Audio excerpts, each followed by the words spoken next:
Saudara-saudariku yang terkasih, berjumpa kembali dalam renungan harian Inspirasi Hati edisi Minggu 3 Maret 2024, hari Minggu Prapaskah ketiga tahun liturgi B.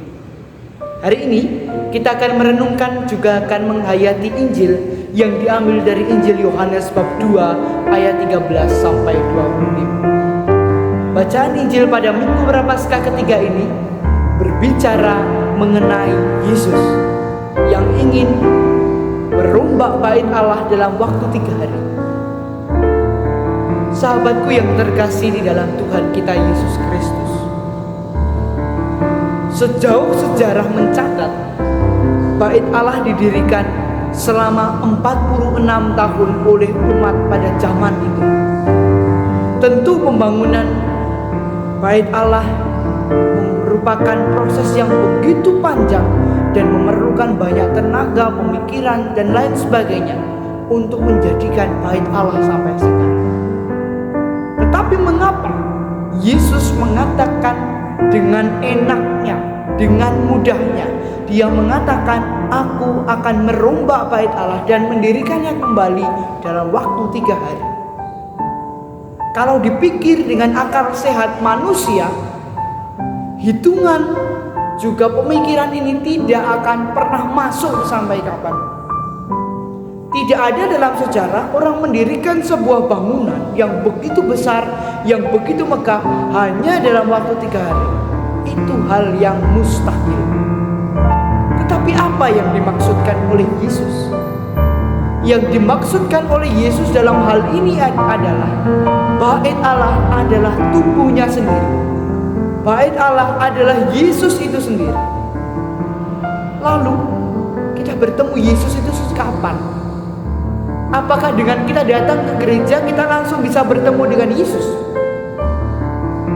Kita akan bertemu dengan Yesus asalkan kita dapat menghayati dan mengimani siapa Yesus dan peranan Yesus dalam hidup kita.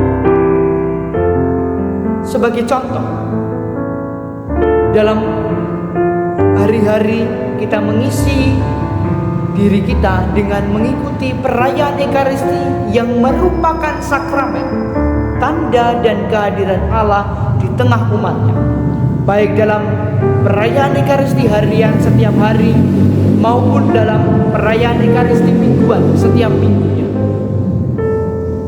Disitulah kita menemukan dan melihat sendiri Yesus yang hadir, Yesus yang datang ke setiap hati dan sudut-sudut kehidupan kita.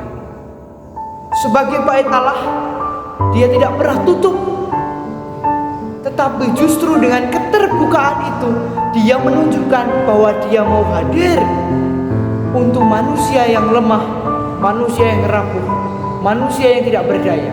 Dalam bahasa Jawa sering dikatakan manusia yang sengkleh atau yang mudah dari hari ke hari itu jatuh ke dalam lubang dosa yang sama. Saudara-saudariku, sahabatku yang terkasih, dalam hal ini pula Yesus ingin menegaskan supaya pesannya pada Kamis Putih atau perjamuan malam terakhir sungguh-sungguh kita kenangkan, sungguh-sungguh kita hayati dalam perayaan Ekaristi dan kehidupan menggereja serta bermasyarakat kita, yakni lakukanlah ini sebagai kenangan akan damai.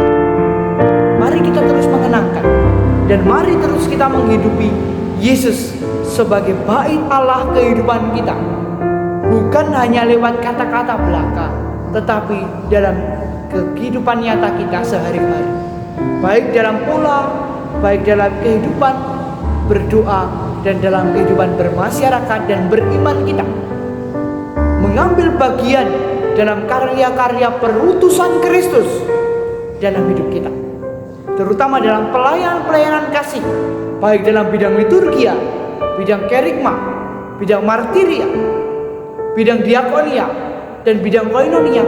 Mari kita menghidupi itu sebagai bentuk perutusan kita dan tugas gereja. Mari kita ini sejenak, kita merenungkan dan berefleksi Apakah sejauh ini kita melibatkan Yesus sebagai Tuhan dan Juru Selamat kita dalam kehidupan menggereja kita dan dalam hidup kita sehari-hari? Kita terus merenungkan karya Allah dalam hidup kita. Mari saudara-saudara, kita hening sejenak merenungkan semua itu. Dimuliakan Allah kini dan sepanjang segala masa. Mari kita mohon berkat Tuhan. Tuhan bersamamu dan bersama roh.